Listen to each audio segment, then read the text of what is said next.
ساڵتان لێبێت بینەرانی کورسات نیوز من ڕۆتۆفیقم لاڵخێم شوی بەرنامی پانۆرامە پێتانگەیشتنەوە بۆ قسە باسکردن لەسەر هەرێم و بەغدا لە نێوان دوو کێشەدا. دیارە کێشەکان ئاڵۆزن، ڕاستە لە عێراقدا کێشەیەوە هەیە کە داواکاری هەیە بۆ هەڵۆشانەوەی ئەنجومەنی نوێنەرانی عێراق. دواترین داواکاریش داواکاریەکەی موقتەدا سەدر ڕێبەری ڕەوتی سەدرە کە داوای لە ئەنجومەنی دادوەری عێراق کردووە هەستێت بە هەڵوەشانەوەی ئەنجومەنی نوێنەرانی عێراق. ئەمە لە ڕووی یاسایی و دەستوریەکەوە تا چەندە یاساییەوە تا چەندە دەستوریە و تا چەند دەسەڵاتی ئەنجومەنی دادوەریە کە هەستێ باڵۆشانەوەی ئەنجومەنی نوێنەرانی عێراق و داوەشی لە سەرۆکۆمار کردووە کە ڕۆژێک دیاری بکە بۆ ئەنجامدانی هەڵبژاردنیشی دیکەی پێشوەختە بەڵام مەرجدا. و ئەم ڕۆژ لایەنە سیاسیەکان لە هەرێمی کوردستان لە سەرۆکایەتی هەرێمی کوردستان بە ئامادەبوونی نوێنەری نەتەوە یەکگرتووەکان جێنێن براسخارد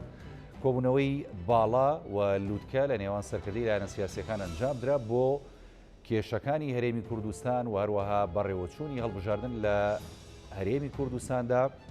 و دیاریکردنی وادەیەک بۆ بەڕێوەچوونی هەڵبژاردنەکە. بەگشتی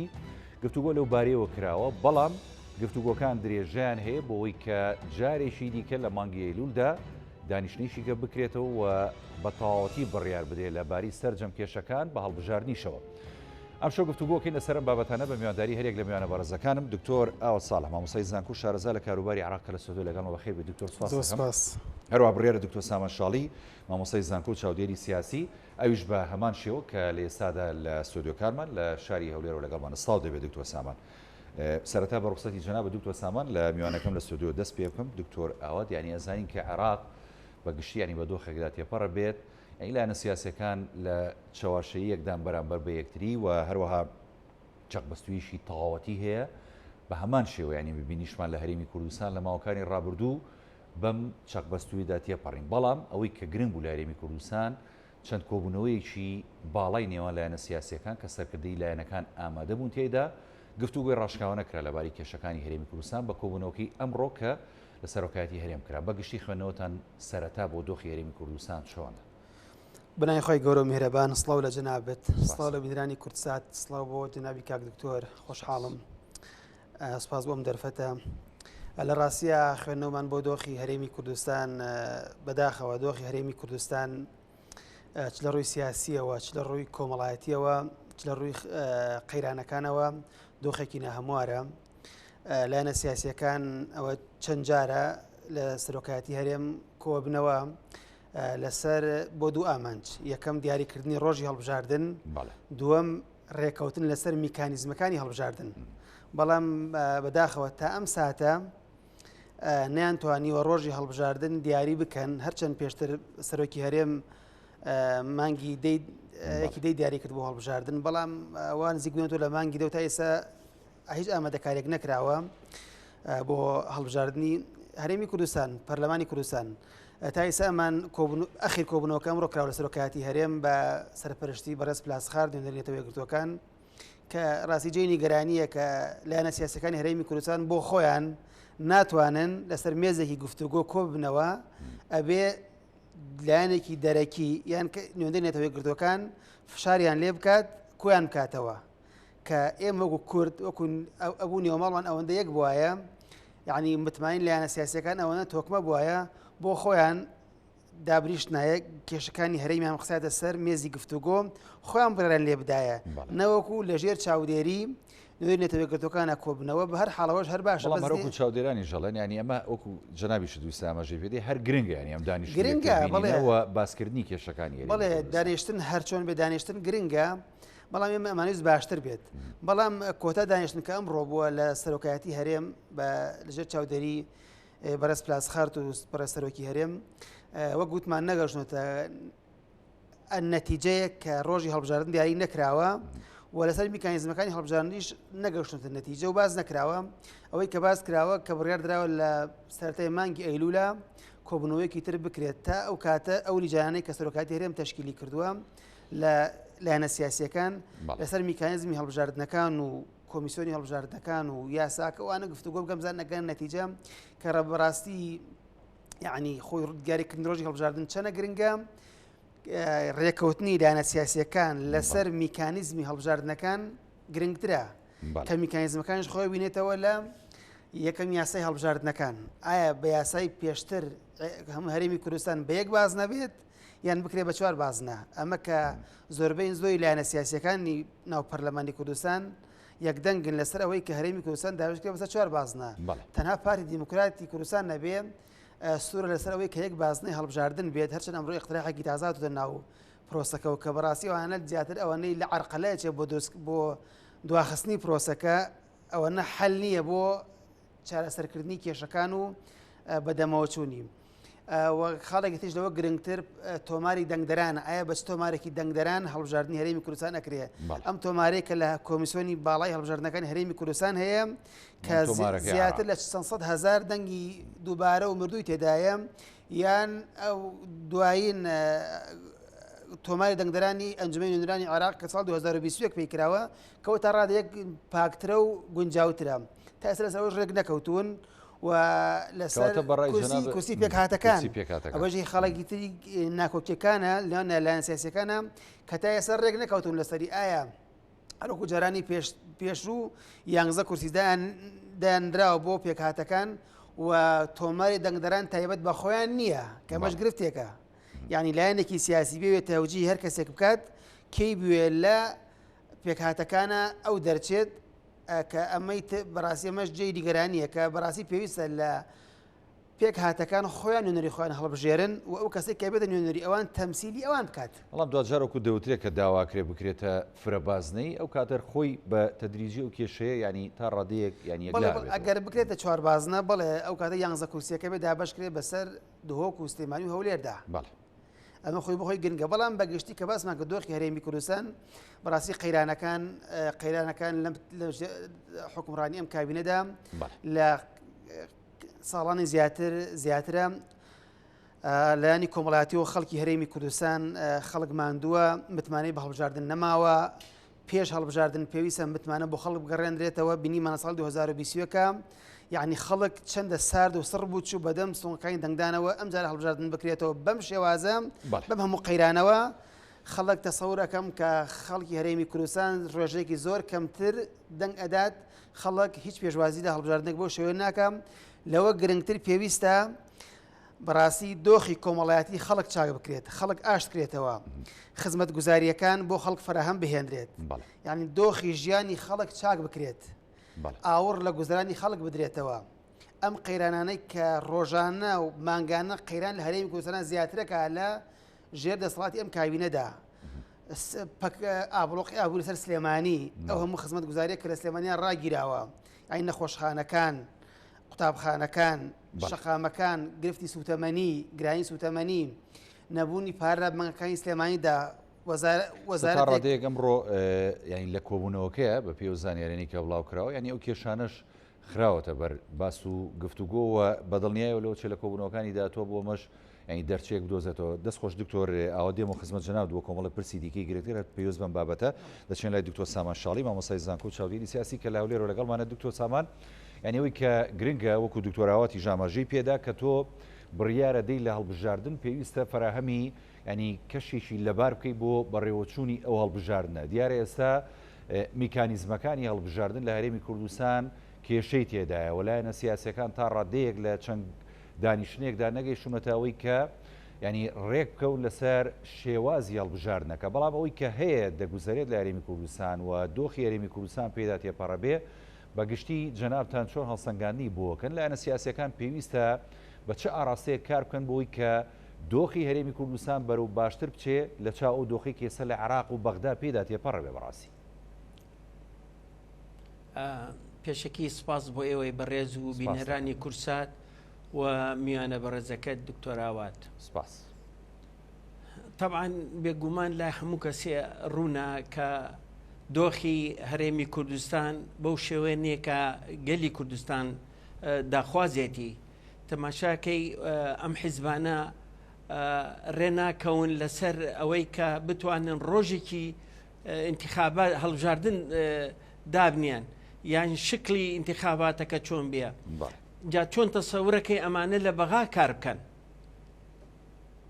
اینجا بینەوە سەر ئەو مۆزوعە ئەبوایە ئەم مۆزوعە نەگەشتە ئەوەی کە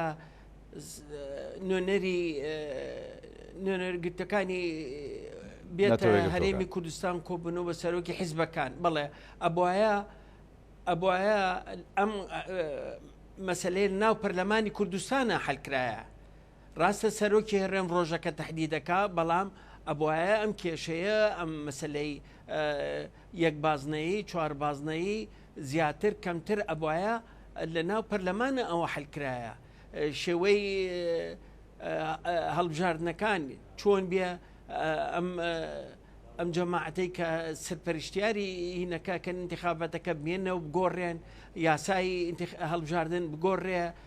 تعدیلی لەسەر بکرێ ئەمانە هەمووی کێشەی پەرلەمانە سەرۆکی حیزبەکان چووکە ئەم ئەندامانی پەرلەمان سربەخۆ نین هەچی شتێک حیزبەکە نەڵێ ناتوانن خۆیان ڕێ دەربڕن ئەوە نەتیجەکەیەتی خەڵکی وا چۆتە پەرلەمان هەر کەس بەرژەوەندی حیزبەکەی خۆی ئەپارێزێ لە بعدی بەرژەوەندی میلەتەکە بپارێزێت اینجا مەسەلەن بۆ ئەگەر انتخابات بۆ جاران لە انتخاباتی عێراقا 12 باز نەبوو ئەم دوو حیزبە سەرۆکیەکە بردیەوە پارتی و یەکێتی بردیانەوە مشکیلەش نەبوو ئەی باشە بۆ ئەترسن لە هەرێمی کوردستانە بکرێ لە 12ەکەەوە بێتە چواریش و چوارەکەش قبول نەکرێت من ئەوە تێناگەم کەسی ژە و معادلەیە تێناگەم دوکتۆر سامان یعنی باشترە بۆ هەمیان ئاماژی بە خاڵێکی گرنگ کرد مەسلەی متمانە تا چەند گرنگە ئەم متمانەیە لە نێوان لایەنە سیاسیەکان سەرکردی لایەنە سیاسیەکان دەنگدەران کە بۆ ئەم لایەنە سیاسیانە دەچن سە سندوقەکانی دەنگدان ئەم متمانەیە چۆن دروست دەکرێتەوە و یعنی بەڕاستی چۆن ئەگەڕێتەوە متمانە لە نێوان خەڵک و دەسەڵات و هەروەها لایەنە سیاسیەکان و سەرکردە سیاسیەکان لە هەرێمی کوردستانە کاکەوەکو دکتۆراواتیش ئاماژەی پێەیە کە لە انتخاباتی پێشووی 21 بۆ عێراق زانیمان سەی نازانم 63-67 دەنگیان نا ئەگەر وەزعوا بڕوە و ئەم وەزعا هەر بەرەو خراپی بڕۆ متمانەکە دوور بێ زنجیرە لە بینی میلەت و حکوومەتە بچڕاوە لە بینی حیزبەکانە بچڕاوە لەگەڵ میلەتە لە ناو حیزبەکانە خۆشیان بچڕاوە اینجا مشکلەکە لێرایە تۆ جارێ وەڵجارە بێ حیزبەکەی خۆت بتەوکەیتەوە اینجا بێت وەرە لەگەڵ میلەت ئاشبیتەوە کاکە حکوم بە زۆری ناڕوە لە هیچ شوێنێک ئەبێ بە خزمەتگوزاری ئەڕوا ئەو حیزبە ئەو حکوومەتەی خزمەتگوزاری بێ لە بشی گەلا بێ ئەیباتەوە ئەو حیزبە ئەیباتەوە کە خەڵک لە پشتی بێت چووکە کەس هیچ حیزبێک ناتوانێت سەرکەوتوو بێ ئەگەر گەلی لەگەڵ نەبێ ئەگەر واش بڕوا لە انتخاباتی داهاتۆ 25 خەڵک ناچێت بۆ انتخابات یەکێ لەو شتانەی کە مەسەن بیۆ خزمەتگوزاری بکە بۆ موچەی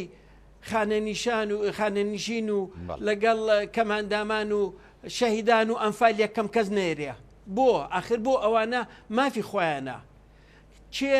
ناڕازیە بێ لەسەر ئەوە نە پێشمەرگە ناڕازیە بێ چونکە ئەمەنی شەهیدانی تایە ئەمفالی تایە خانەنشین هەموو وەزارەتەکانی ئەبن بە سپێنە بن بە خانەنیشین ئەمانە گوناحن ئەمانە وایە لێ بکرێت ئەمانە سامان ینی منە لە ینی لەو پێودەنگی کە ئێستا بۆ نمونە لایەنە سیاسەکان تا ڕەدێک لە هەرێمی کوردستان لێک نزیکن بە ئەندازەیەک ینی مەسلەی چارەسەرکردنی کێشەکان لە ئاسۆیشی ڕوندایە ئەوەی کە هەیە ینی ئەتوانین بڵین لە داهاتوویشی نزیکدا ئەم لایەنە سیاسیانە ئەگەر تەنازولات بۆ یەکتری بکەن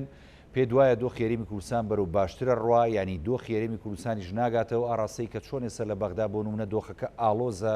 پێکاڵبژانی سیاسی نێوان سەرکردە سیاسیەکان لە ئاسێکی زۆر باڵادایە و مەترسیشی گەورە لە ئارادایە کاکە ئێمە جاران نمونە بووین یەکگرتوو بووین پلانێکی استراتیجیمان هەبوو کە چووینە بەغا ئێستا ئەوە نەماوە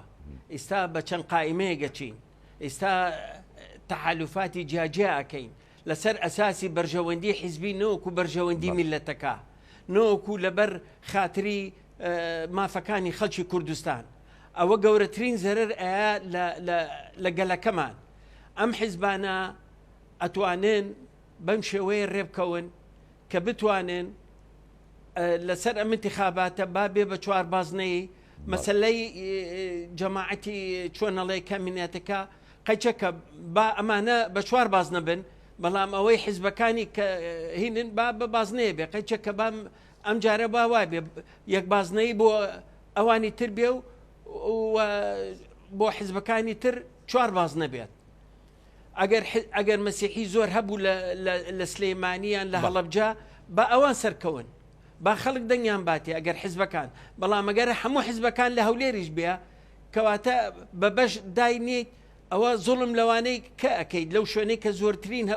خەڵکی لێیە خەڵکی مەسیحی لێیە یانەوە تا ئەو شوێنانە تهدید کرێ مەسیحەکانی لەسەر بێ مەسیحەکان و تورکمانەکانی تایە مافی ئەوانیش نەڕوات یعنی تۆ ناتوانانی تهدیدی کەی چۆن ئەبێت ئەوەی ئەوان بەجیا ئەتوانێ حل بکرێت بەڵام ئەم دەنگارە بکرێ بە 4 بازنا با بە عینەن هینی دەنگدەرانی بەغا بڕوا بەڕێگاوە و تر بڕوا بڕێگاوە مشکلەکە حلکەن زۆر ئەمە زۆرەکەوێ باشتی بە جەناب بڵێم لەسەر هەرێمی کوردستان زۆرەکەوێ لە دەرەوە کە ئێمە نەتوانین هەڵبژاردنیە بکەین نەتوانین مافی مرۆڤ بپارێزین نەتوانین دیموکراسیت بپارێزین ئەمە زۆر ئەشکێتەوە تەماشایەکەی ئەمان بنە واشنگتن بۆ ئەوەی هێزی پێشمەرگە ڕێبخرێتەوە و ئاماژگاریشان ناوەتیە ئەجین ئەگەر ئێوە ڕێک نەکەونەوە ئێمە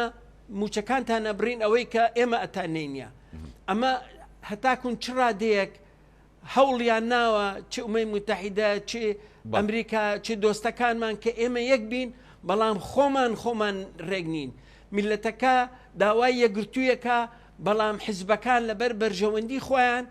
ئەم یەکگرتووەیە ناکەن و بەداخیشەوە وەسعەکە هەر بەرە و خراپی ئەڕوات بەڵێ دکتۆر سامان دەست خۆش بدێم و خزمەت جەناب دکتۆر گیان سپاس دەکەم دکتۆر ینی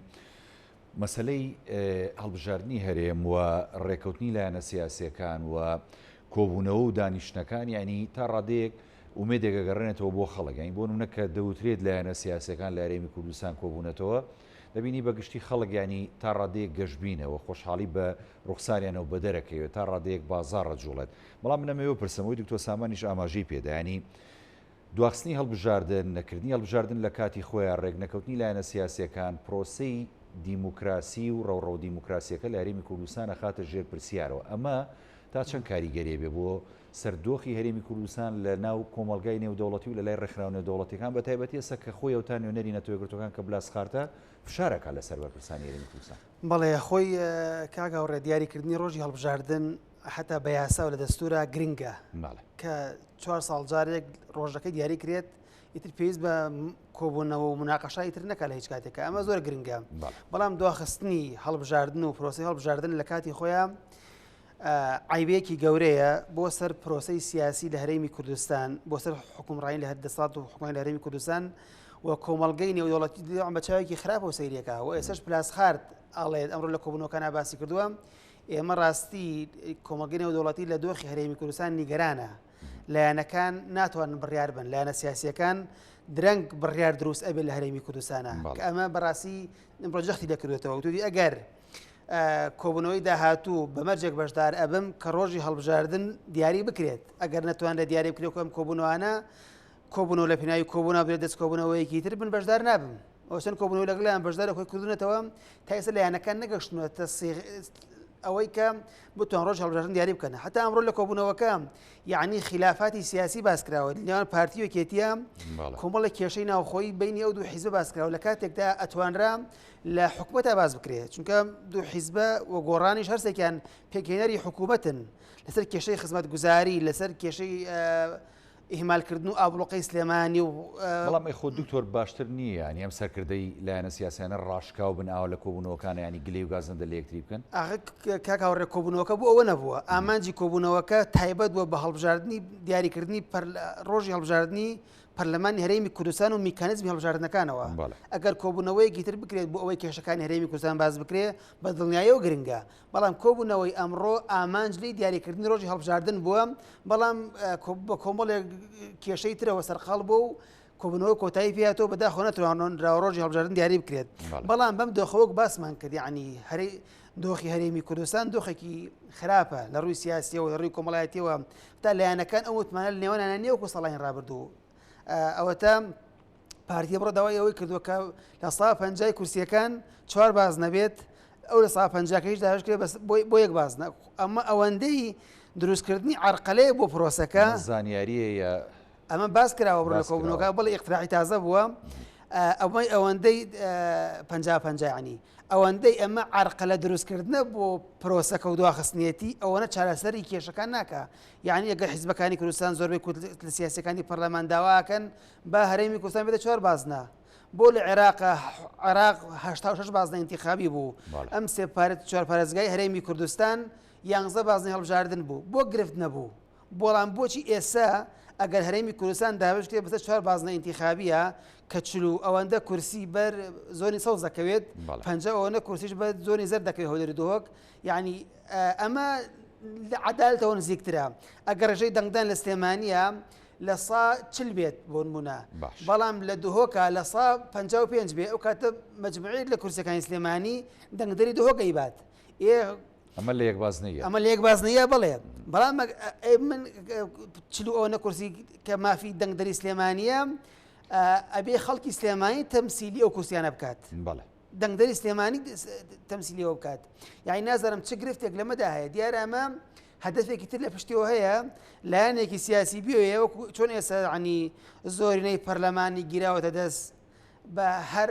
هۆکارێک بێت بە پێکهاتەکان و بە کۆمەڵێک گزی انتخابات و ساختەکاری انتخابات بەڕاستی ئەمە خراپە یعنی ئەگەر هەڵبژاردننی هەرێمی کوردستان ئەم دۆخەی کە ئێستا لە هەرێمی کوردستانە هەیە ئەم حکوومەتەی کە ئێستا هەیە و پەرلەمانەی کە ئێستا هەیە زۆرینەی لایەنێک دیعای زۆرینەیەکات هەر کاتویستی هەر یاسایەکویستی خۆی بە زۆرینەتی پەڕێنەی بەڕاستی ئەگەر هەڵبژاردننی داهات و هەرێمی کوردستان ئەم شێوەی لێ بکەوێتەوە بەڕاستی خراپە ئەگەر هەڵبژاردننی داهات و هەرێمی کوردستان ئەم حکوومەتەی کە ئێستا خۆی بەرتێر نازانێت لەسەر ئەم هەموو قەیرانە کە هەیە حکوومەتێکی ئاوا بێنێتەوە کاراوە بەڕاستی خراپە بەڕاستی بێ ئەمە بیر لایەنە سیاسیەکان و خەڵکی هەرێمی کوردستان بیر لەوە بکەنەوە کە ئێستا و کار بکرێ بۆ پەرلەمانی داهاتوو چ جۆرە پەرلەمانێکمانە بێت پەرلەمانێک بێ کە زۆرترین ڕنگدانەوەی خەڵکی کوردستان بێت لە ساختەکاری بەڕاستی هەرخۆی ڕێکەوتن لەسەر میکانیزمی هەڵبژاردن و شێوازی هەڵبژاردنەکە پێتوانی ینی ئایندەی پرۆسی سیاسی هەنگاوی کاگەڕ هەنگاوی یەکەم ئەوەیە کە تۆ لەسەر میکانیزمی هەڵبژاردنەکان ڕێک بکەوی کە تۆ لەسەر میکانیزمەکە یاساکە ڕێکەوتیت و لەسەر تۆماری دەنگدەران ڕێکەوتی لەسەر کورسی پێکهاتەکان ڕێکەوتی تۆماری تایبەت بە خۆیان ئەمە کۆمەڵێکی زۆر لە ساختەکاری و گزیت کەم کردوتەوە خاڵێکی کە گرنگە بتمانە بۆ دەنگدەر بکرێتەوە دەنگدەری ناڕازی کە خەڵکی وەکو هەڵبژاردنەکانی پێشوونە بێن ئەم جارە زیاتر بچێت بەدەم سنووقەکانی هەڵبژاردنەوە دەنگ بدە هەتاوەکو ڕێژەی دەنگدان زۆر بێت نیسبەی تەزویر و ساختەکاری کەم ئەبێت لەبەرەوەی ئەو حکوومەت پەرلەمانی داهاتوو حکومەتی داهاتوو هەڵەبژێرێ جا بۆیە لە ئێستا و ئەگەر ئێمە بمانەوێت حکوومەتێکی خزمەت گوزار بێت حکوومەتێک بێت بەڕاستی ئاور لە ژیان و گوزانی خەڵک باتەوە ئەبێ پەرلەمانێک هەڵبژێرین کە پەرلەمانەکە بتوانێت حکوومەتێکی ئاو هەڵبژێرێ و ئەو حکوومەتە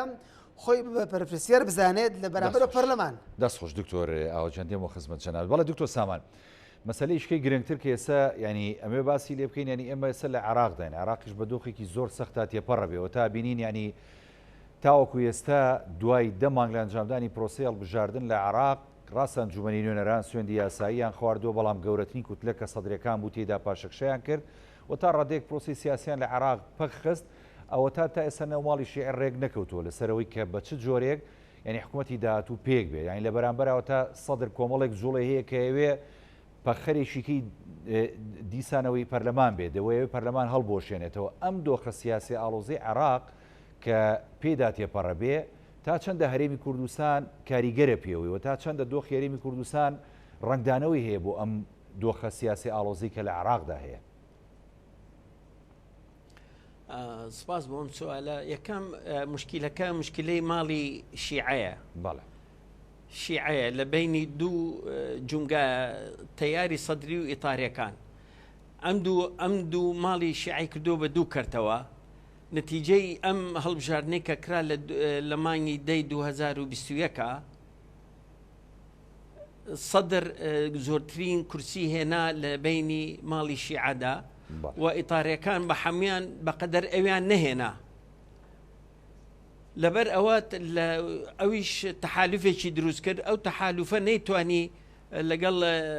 پارتی دیموکراتی کوردستانە و لەگەڵ سیادا بە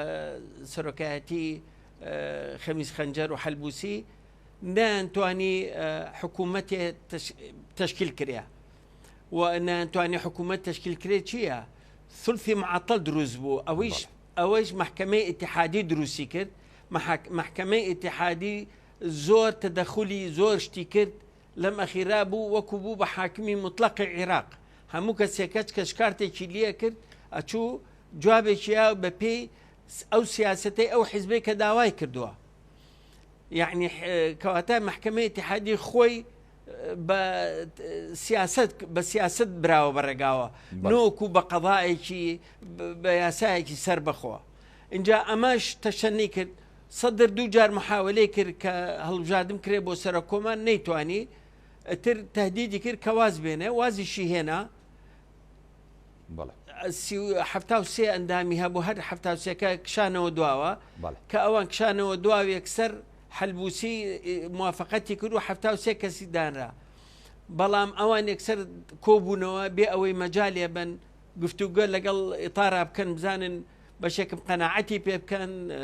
بگەڕێتەوە لێ نە یەکسەر قبوڵیان کرد و ئەندامەکانیان گۆڕی بێ ئەوەی هیچ شتێک ببێت ئەویش وای لێ کرد تووڕێی کرد ئەوان نانزانی کە سەدر جادە لەگەڵایەتی قووەتی ئەو لە قووەتی کورسەکانیان نییە وەک لە قووەتی جادەکە ئێستا جادە بۆ بە ثلث المعطل نەوەکو لە ناو پەرلەمانە ئەمە خی داواکارەی سەدر کە کردی لە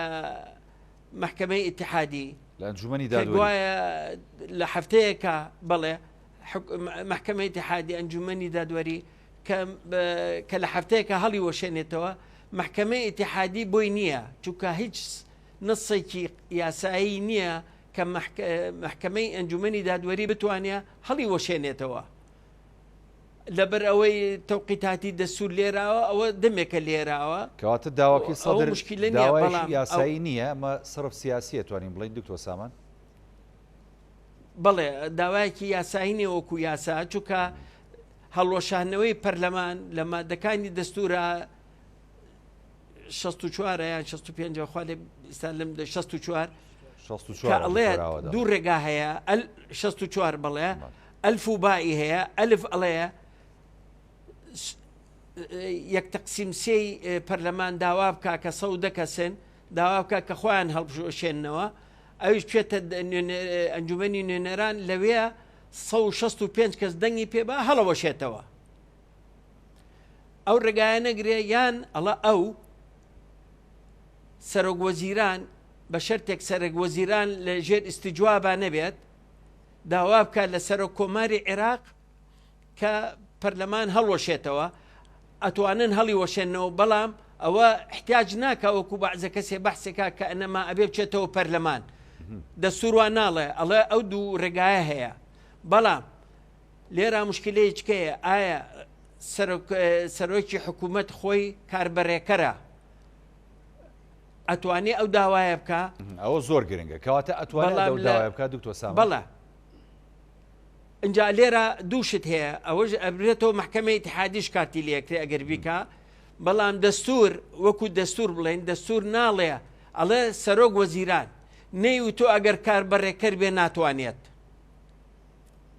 یان ئەتوانێت ئەمەشی نەوتۆ لەبەر ئەوە ئەم دیسانەوە چێتەوە محکمەی ئیتحادی لەژێر تەفسیرەوە هەروەها طبعا سەرۆک کۆماریش وەلەو سەرۆکی هینوتی وتی ئەتوانێت بەکارەکانی خۆی هەستێت ئایا ئەویش ئەتوانێت ئیمزای ئەوە بکات یعنی ئەمانە هەموو سوالە ئەکرێت خۆی باشترین حل بۆ ئەوەیە خۆیان پەرلەمان ئەگەر خۆی حل کاتەوە بەڵام ئەگەر خۆی حل کاتەوە محکمەی ئیتحادی وتێتی ئەبێ یاسای هەڵبژاردن بگۆڕێت یازای هەڵبژاردن بگۆڕێت لە باتی ئەوەی بە ئەلکترۆنی بێ بە عەد و فەرز بکرێت ئەو کاتە گرفتەکەوێ باشە غێرە بێ یاسایەک دەرچێت چی یاسایەکی نوێ دەرەکا بەڕاستیانی سوالەکە ئەوەیە منی سوالەکەم ئەوەیە ئەگەر ئەوە ئەبێ کۆبوونەوە بکرێت ئەو یاسایە دەرچێت هەموو ڕازی بن لەسەری ئەو ساکە خۆیان قەرار بن خۆیان هەڵوەشێنەوە بەڵام بە قەناعەتی من ئیتاری تەنسیقی خۆی هەڵناوەشێنێتەوە چونکە ئێستا ئەم هەلەی لەبەر دەسیایەتی کە ئێستا زۆرینەیە لە انتخاباتی داهاتووە دەستی ناکەوێتەوە بەڵام سەدریش ناگەڕێتەوە دواوە لەبەرەوە گرژیەکە درێژی ئەکێشێت هیوادانین کە بە گفتوگووە ئەو محاولاتانەی کە بلاسخاریش کردی لەم ئەخیرە ئەویش سەری نەگرت لە دوای ئەم تەغریدەی با بڵێن ئەم بەیانەی سەدر کردی ئەویش سەری نەگرت کەواتە لێرە مشکلەیە چکە دروزە بێ ئەگەر هاتوو عێراق نەتوانێت خۆی لە مشکلەیە خۆی نەبا بەڕێگاوە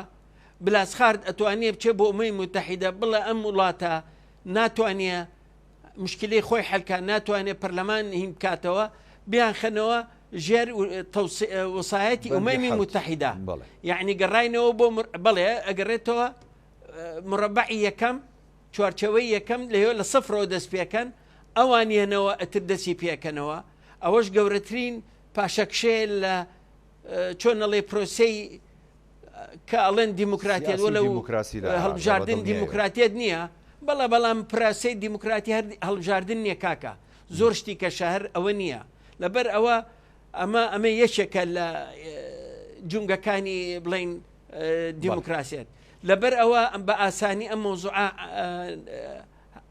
حل نابێت وە کوردیش لێرە طبعاً زۆر داواکراوە کە کۆبوونەوەیەکی گشتی بکرێت چ سەرۆکوەزیران داوای کردووە و هەموو پشگیریان کردووە و هەروەها سەرۆکی هەرێمیش داوای ئەوەی کردووە بەڵام سەرۆکی هەرێم ئەبێت زیاتر ماڵی خۆمان ڕێبخاتەوە پێش ئەوەی بچین بۆ ئەوەی ماڵی عێراق ڕێبخینەوە دەستخۆش دکتۆر سامان دێمە خزمەت جەنابەت بڵێ دکتۆر ئاوادیانی وەکو دکتۆر سامان ئاماژەی پێدا ئەوەی کە موقتەدا سەدر داوای کردو یاسایی نییە و جەنابیشت پێشتر ئاماژەت بۆ داوە ئێستا عێراق لە دوڕیانێکدا ینی ئەو سەری دیار نییە بەڕاستی ئەو تا ینی لە بەرامبەر یەکە هەردوو ینی ئەو تەرەفەی کە نیزایان هەیە چ چوارچەوەی هەمانجیە چ موقتەدا سەدر ینی بڕیار بەرامبەر بڕیار دەریەکەن بۆ یەکتری و هیچیشی یاسایی نییە تەنانەت ئەوە تا ڕێگەی ئەوە هەیە کە جارێکی دیکە بلاسخارداوە بکە لە نەتەوەی گرتوەکان عێراق بخاتەوە ژێربەندی حەوت وەسایی ئەنجومەنی یاساییش ئەمەیان تا چەندە واردە ئەگەر وابێ سیاسەکانی عێراق بۆ دۆخە ڕازیە بن یاخود نەخی فریای خۆیانەکەون بەڕاستی من ڕاستی تەسەور ناکەم دۆخەکە بگاتە ئەوە بێ بگەن بە حەلێک چونکە ئەگەر عێراق بگەڕنەوە بۆ دۆخە بەڕاستیەوە عیبەی گەورەیە بۆ پرۆسی سیاسی عێراق و بۆ سیاسەکانی عێراق و بۆ کاربەدەستانی عێراق بەڕاستی ئەوەی داواکەش کە سەدر کردوێتی ڕاستی داوایە کە هیچ یاسایی نییە و درۆ لە یاساییەوە لەبەرەوەی هەڵبژاردن یاسای هەڵبژاردن و کاکتور ئاماژەی پێکرد داریکردنی ڕۆژی هەڵبژاردن و تعدیلی قانونەکە کە محکەمەی ئیتیحادی کە کاتێک تەصدیقی نەتائیجی انتخاباتی پێشوەختەی کرد لە فەقرەیە کاڵێ بێ تعدیلی یاساکە بکرێ بەوەی کە لە هەڵبژاردنی داهاتوودا جیاکردنەوەی دەنگەکان لە ئەلکترۆنیۆ بکرێ بە یەدەوی بەدەست بێت ئەمە لە سوڵتەی تەشریعیایە تەنها پەرلەمان توانێت ئەمە بکات بۆیە ئەوەی کە سەدرکردوێتی هیچ داوایەکی یاسایی نییە تەنها زیاتر لە فشار ئەبینێت خۆی لە فشار ئەبینێتەوە و لە تویتەکەیشا سەدر ڕاستی هەڕەشەیەکە ئەڵێگەر لەم تا کۆتای حەفی داهاتوو نەکرێت ئەو کاتە شەعب ئەمە قبوڵ ناکاتوە شەعب ئیتر دەستەوسان باشەکە قبوڵی ناکە خۆتا ئێستاوان پەرلەمانیان داژی کردەوە چەند ڕۆژە لەناو پەرلەمانەوە لەوێ نوێژیێنیان کرد لە ساحی تەحریر بەڕاستی دیارە و شەقا مەژۆڵێنێت و زەخت و فشاری زیاتر ئەکات بەڵام بە تەسەوری منیش ئەمە ناگاتە نەتیجە سەدر ئەوەی کە مالیکی باسی کرد خۆ چوارچەوەی هەماهەنگی ناڵن با ئینتیخاباتی پێشوەختە نەکرێت ئەڵێن با بکرێت نەوەی نووری مالیکی ڕایگەیاند وتاری چەند ڕۆژ پێشی وتی هەڵبژاردننی پەرلەمان پێشوەختە ناکرێت ئەگەر بە فلتەری پەرلەمان و دامەزراوە یاساییەکانە تێنەپەڕێت واتە بێم هەڵبژاردننی پێشوەختە پەرلەمانی ئەنجمەی نوێنەران دانیشتەکانی دەست پێ بکاتەوە و ئەو دەنگی لەسەر بدات یاساکە تعدیل بکات و حکوومەتێکی کاتی دروست بکرێت حکوومەتە کاتێکە سەدر ئەوێت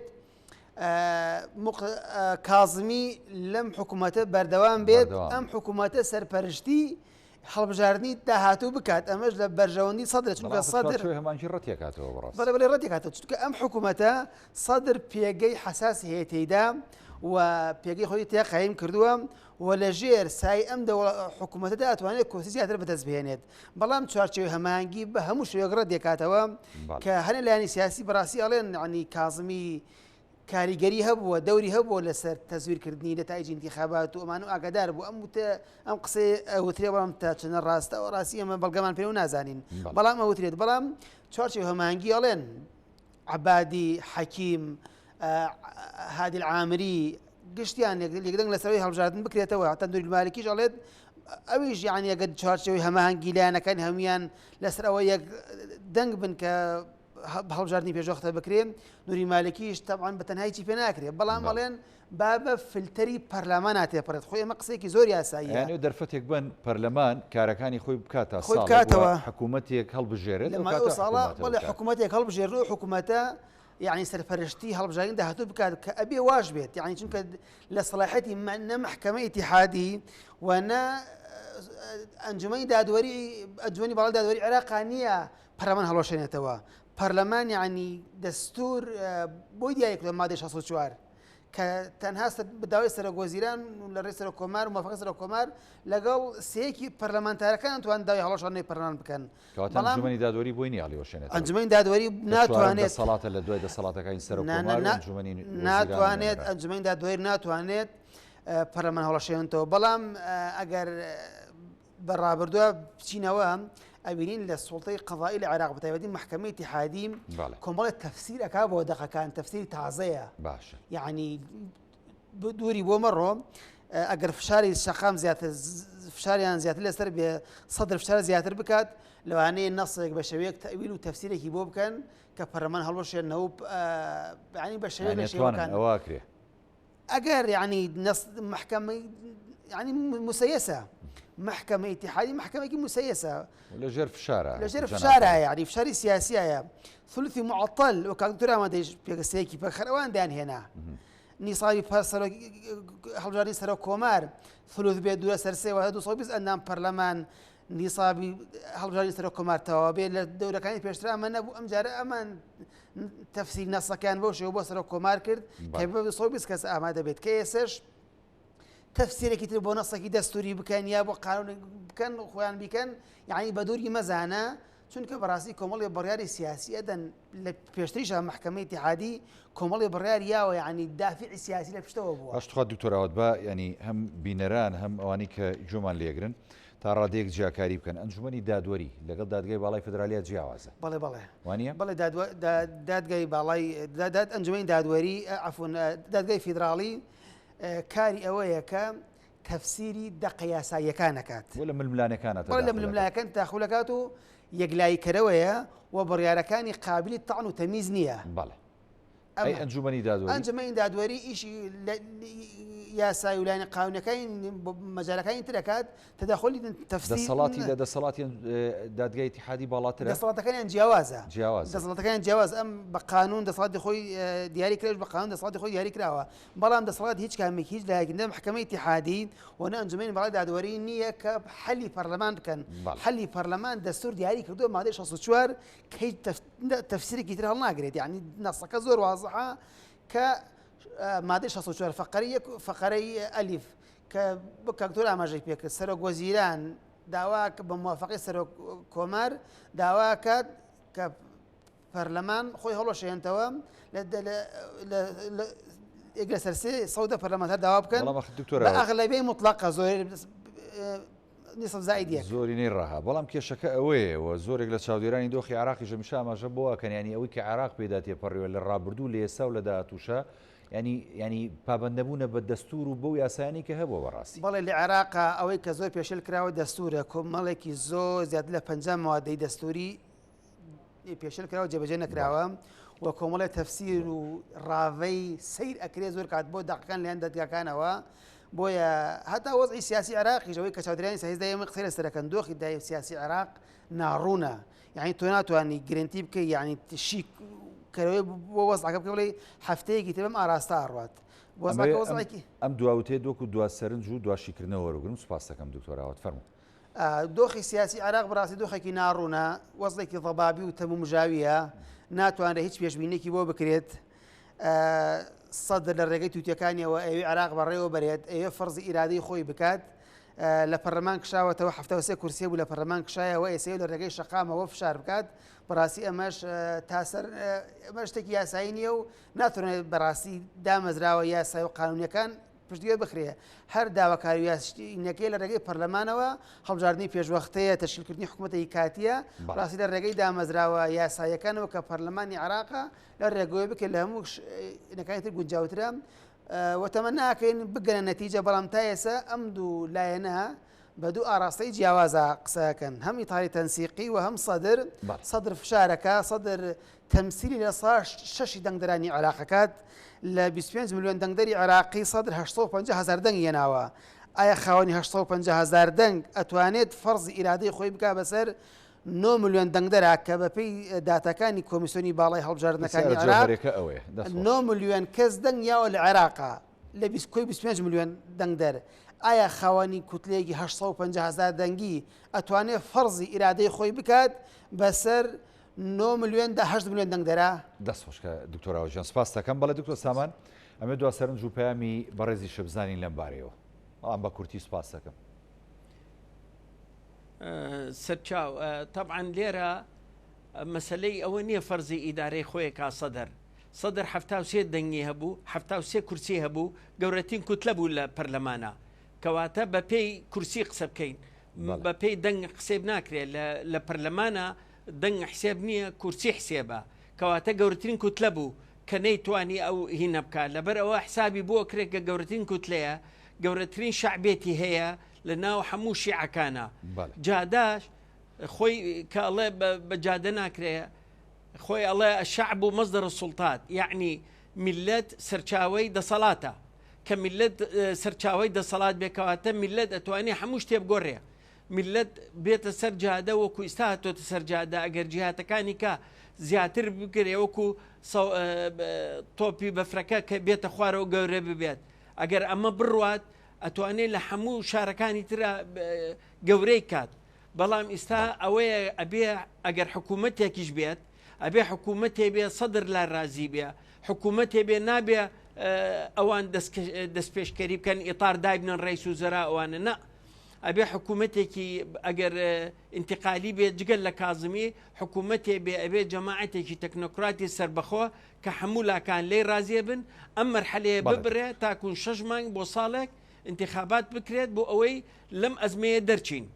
ئەوە لە لایەکی کشەوە لە لایەکی کشەوە کە زۆر گرنگە ئەمانە ئەگەر خوا نەخواستە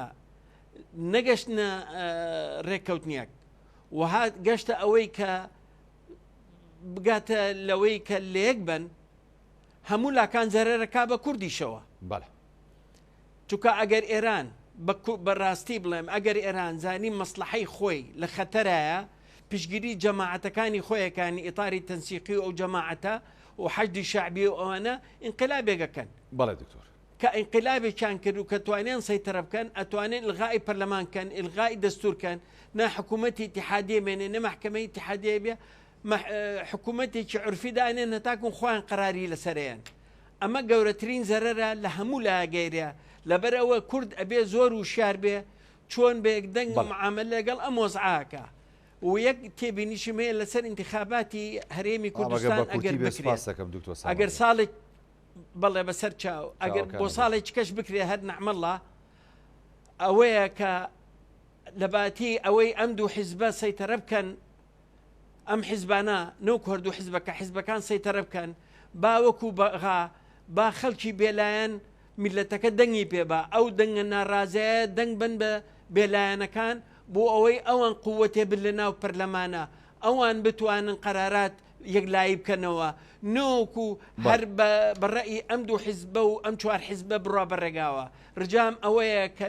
کە میلەت دەنگی خۆی نەفەوتێنێ بێتە سەر سنووقی دەنگدەران و دەنگ بن بە خەڵکی بێلایەن و دڵسۆزی ئەم میلەتەمان دکتۆر سامان شاڵی مامۆسای زانکۆ چاودێری سیاسی کە لە سۆدەکانمان لە شاریەوە لەگەڵمان سوپاس دەکەم دکتۆراوە ساڵح مامۆسای زانکۆ شارەزا لە کاروباری عێراق سوپاس کە لە سۆدەکەمان بەڵێ بینەرانی بەڕێز هەڵقەیەم شەوی پانۆراماتان پێشکەش کرا میشە ساغ و تەندروست باش بن خواتان لەگەڵ